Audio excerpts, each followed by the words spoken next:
Hello everyone. तो कैसे हैं आप लोग। आशा करता हूं आप लोग बढ़िया होंगे। तो आज मैं बताने वाला हूं हिंदी का सब्जेक्टिव क्वेश्चन, जो कि कितने मार्क्स के आएंगे एग्जाम में। तो 10 मार्क्स के आएंगे जी।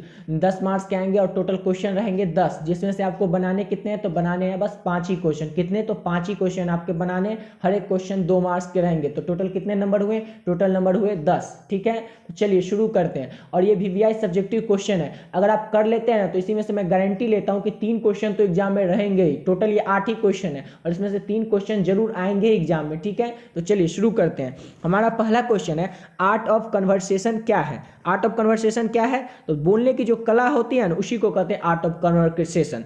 और ये जो यूरोप के लोगों में सबसे ज्यादा हुनर होता है बातचीत करने का, जिसे हम आर्ट ऑफ कन्वर्सेशन कहते हैं। फिर से सुन लीजिए कि आर्ट ऑफ कन्वर्सेशन किसे कहते हैं, तो बोलने की जो कला होता है उसे आर्ट ऑफ कन्वर्सेशन कहते हैं। और यूरोप के लोगों में सबसे ज्यादा प्रचलित है आर्ट ऑफ कन्वर्सेशन। ठीक है, और इसका क्वेश्चन लिखेंगे कैसे, तो ऐसे देख लीजिए, बोलने की वह कला जो सहज हो किंतु सुनने में कान को सुख मिले, उसे आर्ट ऑफ कन्वर्सेशन कहते हैं। वही बात, अगर आपको ये नहीं भी याद रहे तो ऐसे लिख दीजिए कि बोलने की जो कला हो जो सुनने में अच्छा लगे, उसे आप आर्ट ऑफ कन्वर्सेशन कहते हैं। यूरोप के लोगों में बातचीत करने का हुनर है, उसे आर्ट ऑफ कन्वर्सेशन कहते हैं। बस हो गया। और ये क्वेश्चन जो है ये मॉडल पेपर में ही था, ऑफिशियल जो मॉडल पेपर है तो हिंदी का उसमें भी था। ठीक है, तो इसलिए याद ही कर लीजिएगा। इतना हल्का क्वेश्चन है कि आर्ट ऑफ कन्वर्सेशन क्या करते हैं, तो बोलने के जो कला होते हैं उसे आप आर्ट ऑफ कन्वर्सेशन करते हैं। और यूरोप के लोगों में सबसे ज्यादा प्रचलित है या बात करने का हुनर है यूरोप के लोगों के पास, उसे आर्ट ऑफ कन्वर्सेशन करते हैं। याद हो गया।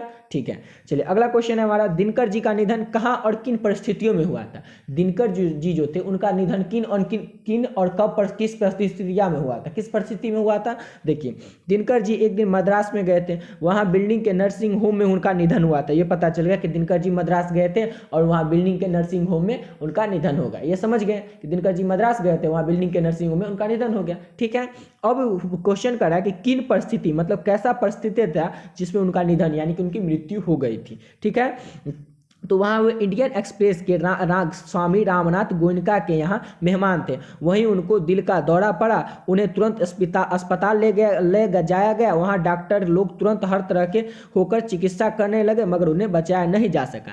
क्वेश्चन क्या कर रहा है, पहले ये समझिए फिर आंसर अच्छे से समझिएगा।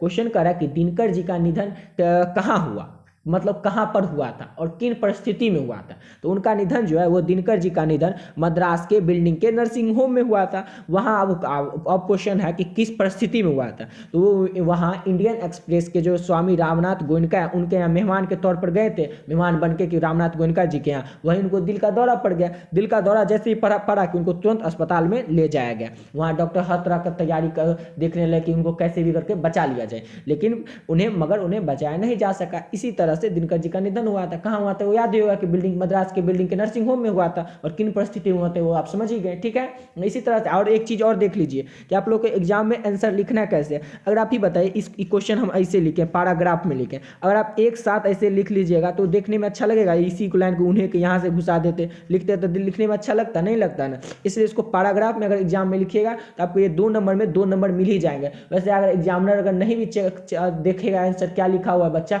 अगर ऐसे पैराग्राफ में लिखिएगा तो इसको नजर जरूर एक बार पढ़िए जाएगा कि क्या लिखा हुआ, पैराग्राफ बना के लिखा है, देख लेते हैं एक बार। ठीक है, इसलिए पैराग्राफ बना के लिखिए और अच्छे से लिखिए, कोई कट पीट नहीं कीजिएगा एग्जाम में। ठीक है, तो चलिए नेक्स्ट क्वेश्चन है हमारा, नारी की पराधीनता कब से आरंभ हुई। किसका, तो नारी की पराधीनता कब से आरंभ हुई, मतलब नारी की पराधीनता कब से आरंभ हुई थी, तो कृषि आविष्कार के साथ ही नारी की पराधीनता आरंभ हो गई, यानी कि शुरू हो गई। कृषि का जैसे आविष्कार, जैसे खेती का जब से आविष्कार हुआ ना, खेती की जब से खोज हुई थी पुराने जमाने, उसी समय से नारी की पराधीनता आरंभ होगी। अब कैसे हुई, तो जैसे कृषि की आविष्कार हुआ तो जिंदगी 2 भागों में बट गई। पुरुष जो था वो बाहर जाके काम करने लगा और स्त्री जो थी वो घर में ही काम करने लगी। इसी के साथ नारी की पराधीनता की आरंभ हो गई। फिर से समझ लीजिए कि नारी की पराधीनता कब से आरंभ हुई, तो कृषि के आविष्कार के साथ ही नारी की पराधीनता आरंभ हो गई। यहाँ जब जैसे ही कृषि की आरंभ हुई यानी कि खेती की शुरू हुई तो यहाँ से जिंदगी 2 भागों में बट गई। पुरुष घर में बाहर काम करने लगा और नारी जो थी वो घर में काम करने लगी। ठीक है, पुरुष बाहर जाकर कुदाल चलाने लगा, स्त्री जो थी वो घर की काम करने लगी। अगर ये भी ऐड करना चाहते हो तो ये भी ऐड कर दीजिएगा, अच्छे क्वेश्चन और अच्छा लगेगा।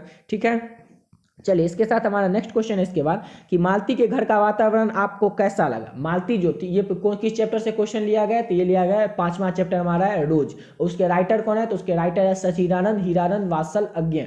ठीक है, उसी चैप्टर का ये क्वेश्चन है कि मालती के घर का वातावरण कैसा लगा। क्वेश्चन में लिखा है कि अपने शब्दों में लिखना है, अपने शब्दों में आपको बताना है कि मालती का घर का वातावरण आपको कैसा लगा। ठीक है, अपने शब्दों में बताना। तो देखिए पैराग्राफ में ऐसे ही लिखना है कि पहला पैराग्राफ फिर सेकंड पैराग्राफ। तो पहला ऐसे लिखेंगे कि मालती के घर का वातावरण कैसा था। तो मालती के घर का वातावरण नीरस उबाऊ था, उसमें कहीं में जिंदगी में उसकी मालती की जो थी उसकी जिंदगी में कहीं भी ताजगी या प्रसन्नता या खुशी कुछ नहीं था। उसका जीवन जो था एकदम नीरस उबाऊ था। ठीक है, वह अपने बच्चों के साथ भी अच्छा व्यवहार नहीं करती थी, शायद उसे अपने पति से भी प्रेम नहीं था, वह अपने जीवन से बहुत ही असंतुष्ट लग रही थी। फिर से समझ ली कि मालती का घर का वातावरण कैसा था। मालती का घर का वातावरण एकदम नीरस उबाऊ था, उसमें कहीं भी कोई खुशी प्रसन्नता ताजगी ये सब कुछ नहीं था। शायद ऐसा लग रहा था, वैसे लग रहा था लेखक को लगा कि वो अपने बच्चों के साथ भी अच्छा व्यवहार नहीं करती, उसे लगा कि शायद वो उसे अपने पति से भी प्रेम नहीं है, वो अपने जीवन से बहुत ही असंतुष्ट लग रही थी। ठीक है, समझ गए अच्छे से। नहीं समझे तो वीडियो को पॉज कीजिए और उसको कॉपी में लिखना चाहिए तो कॉपी में लिख लीजिए, नहीं तो अगर इसे पॉज करके स्क्रीनशॉट ले करके याद कर लीजिएगा। यही सब क्वेश्चन एग्जाम में रहेगा, मैं गारंटी लेता हूं कि ऐसा ही क्वेश्चन एग्जाम में आएगा। ठीक है, ये टोटल मैं 8 क्वेश्चन बताऊंगा, उसमें से मैं अच्छे से कर सकता हूं कि 3 क्वेश्चन तो इसमें से जरूर आएंगे, ये सेम यही क्वेश्चन। ठीक है, चलिए अगला क्वेश्चन है हमारा कि गैंग्रीन क्या है। गैंग्रीन क्या है, तो ये भी उसी चैप्टर का रोज चैप्टर का एक क्वेश्चन है कि गैंग्रीन क्या है। तो मालती जो थी ना, अभी जो हम क्वेश्चन देखे तो उसी के जो पति थे वो डॉक्टर थे, तो वही गैंग्रीन डॉक्टर थे, वो इलाज करते थे गैंग्रीन का, उसीलिए दिया हुआ है कि गैंग्रीन क्या है। अब बताना है गैंग्रीन क्या है। गैंग्रीन जो है एक प्रकार का घाव है। गैंग्रीन क्या है, तो एक प्रकार का घाव है। और ये अब कैसी होती है, जिसमें सड़न की प्रवृत्ति होती है। मतलब गैंग्रीन जो बीमारी हो जाती है, जहां पर एक घाव हो जाता है, वो हर समय से सड़ते रहता है। कैसा रहता है, तो सड़ते रहता है, जिसमें सड़न की प्रवृत्ति होती है। यह प्रायः किसी विषाक्त कांटे या चुभने या ऐसे ही किसी कारण से होता है। यह जिस अंग में होता है उसे काटकर शरीर से अलग कर दिया जाता है अथवा रोगी की जान चली जाती है। फिर से समझ लीजिए कि गैंग्रीन जो है एक प्रकार का घाव है जो हमेशा सड़ती रहती है। यह प्रायः मतलब ये होती है गैंग्रीन, तो हम समझ गए गैंग्रीन एक प्रकार का घाव है जो हमेशा सड़ती रहती है, ये समझ गए। अब ये बताना है कि गैंग्रीन का होता कैसे है। जब ये होता है किसी विषैले जीव के काटने से, कांटा चुभ जाने से या ऐसे ही किसी कारण से हो जाती है। ठीक है, अब ये जिस अंग में होता है, किसी को हाथ में होता है, किसी को पैर में होता है, जिस अंग में होता है, शरीर के जिस भी अंग में होता है उसे शरीर से काट कर अलग कर दिया जाता है, या अथवा मतलब या उस रोगी की जान चली जाती है। ठीक है, गैंग्रीन आप समझ गए। और ये गैंग्रीन वाला जो क्वेश्चन है ये भी मॉडल पेपर में था, याद रखिएगा मॉडल पेपर में था, बिहार बोर्ड के जो ऑफिशियल मॉडल पेपर निकला है उसमें था। उसके बाद हमारा नेक्स्ट क्वेश्चन है कि भगत सिंह की विद्यार्थियों से क्या अपेक्षा है। भगत सिंह जो थे उनको विद्यार्थियों से क्या अपेक्षा है। भगत सिंह विद्यार्थी से अपेक्षा है कि भगत सिंह कहते हैं कि हिंदुस्तान को ऐसे देश सेवकों की जरूरत है जो तन मन धन और देश पर अर्पित कर दे और पागलों की तरह सारी उम्र देश की आज़ादी के लिए या देश के विकास के लिए न्यौछावर कर दे। यह कार्य सिर्फ विद्यार्थी ही कर सकते हैं। देखिए क्वेश्चन पहले है कि भगत सिंह को विद्यार्थी से क्या अपेक्षा है। तो भगत सिंह कहते हैं, मतलब भगत सिंह का मन है कि हिंदुस्तान को मतलब भारत को ऐसे देश सेवकों की जरूरत है। देश सेवकों मतलब जो देश की सेवा करता हो, जो तन मतलब अपने पूरे शरीर से, मन पूरे मन से, धन यानी पैसा से देश को अर्पित कर दे। ठीक है, और पागलों की तरह सारी उम्र देश की आज़ादी के लिए, अपना देश के विकास के लिए न्यौछावर कर दे। और यह काम कौन सा कर सकता है, तो यह काम सिर्फ विद्यार्थी ही कर सकता है। ये कौन कर रहे हैं, तो ये भगत सिंह कर रहे हैं। ये भी क्वेश्चन इंपॉर्टेंट है और ये क्वेश्चन 2 नंबर में भी आ सकता है और 5 नंबर में भी आ सकता है। तो 5 नंबर के लिए तो मैं इंपॉर्टेंट क्वेश्चन कराऊंगा, उसमें भी बताऊंगा, तो उसमें थोड़ा ज़्यादा लिखना पड़ेगा, लेकिन अगर 2 नंबर में आए तो इतना ही लिख दीजिएगा। ठीक है, चलिए इसके बाद नेक्स्ट क्वेश्चन है हमारा, बिश्नी मानक को लड़ाई में क्यों भेजती है। तो बिश्नी मानक को लड़ाई में क्यों भेजती है, इसका आंसर आपको बताना है। तो मानक जो है वो अपनी माँ का इकलौता बेटा है। मानक कौन है, तो अपनी माँ का, बिश्नी उसकी माँ है। तो मानक अपनी माँ का इकलौता बेटा है और विवाह के लिए तैयार अपनी बहन का इकलौता भाई। फिर से समझ लीजिए, बिश्नी लड़ाई मानक को, बिश्नी जो है मानक बिश्नी की बेटा है मानक, इसको लड़ाई में क्यों भेजती है अपने बेटे को। वो इसलिए भेजती है कि मानक अपनी माँ का इकलौता बेटा है और अपनी और विवाह के लिए तैयार अपनी बहन का इकलौता भाई भी। उसकी घर की आर्थिक हालत अच्छी नहीं है। आर्थिक मतलब उसके पास उतना पैसा नहीं है जिससे कि उसकी शादी अपनी बहन को कर सके। उसी पैसा कमाने के लिए वह उसको लड़ाई में भेजती है। यही क्वेश्चन का आंसर है। फिर से अच्छे से समझ लीजिए कि बिश्नी मानक को लड़ाई में क्यों भेजती है। मानक अपने माँ का इकलौता बेटा है और विवाह के लिए तैयार अपनी बहन का इकलौता भाई भी है। मतलब एक भाई एक बहन है, उसकी बहन जो है विवाह के लिए तैयार है, ठीक है, उसका वो इकलौता भाई है। उसके घर की आर्थिक हालत अच्छी नहीं है, मतलब उसके घर में उतना पैसा वैसा कम है, उसकी आर्थिक हालत अच्छी नहीं है। बहन की शादी के लिए पैसा चाहिए, अतः बिश्नी पैसा कमाने हेतु पुत्र मानव को लड़ाई पर भेजती है। पैसा कमाने के लिए लड़ाई पर भेज दिया अपने बेटे मानव को। ठीक है, समझ गए। चलिए अगला क्वेश्चन है हमारा लास्ट क्वेश्चन कि डायरी क्या है। डायरी जो है ये क्या है।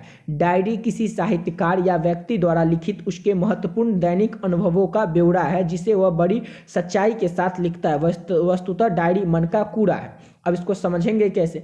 डायरी क्या है। डायरी जो है किसी साहित्यकार मतलब जो साहित्यकार होंगे, या किसी व्यक्ति मतलब हम भी हो सकते हैं, आप भी हो सकते हैं, किसी भी व्यक्ति जो है अपने महत्वपूर्ण दैनिक अनुभवों का ब्यौरा, मतलब दिन में जो महत्वपूर्ण बात सब होती है ना, उसी को रोज रात में डायरी में लिख देते हैं, वही डायरी है। अब इसी को आंसर में बना के दे दिया। अगर ये आपको ऐसे नहीं याद रखे ना, तो ऐसे याद रखें, डायरी वह है जिसमें अपने मन की बात को लिखते हैं, अपने मन के महत्वपूर्ण बात को, दैनिक जीवन के काम काज को लिखते हैं, यही डायरी। ऐसे भी लिख दीजिए।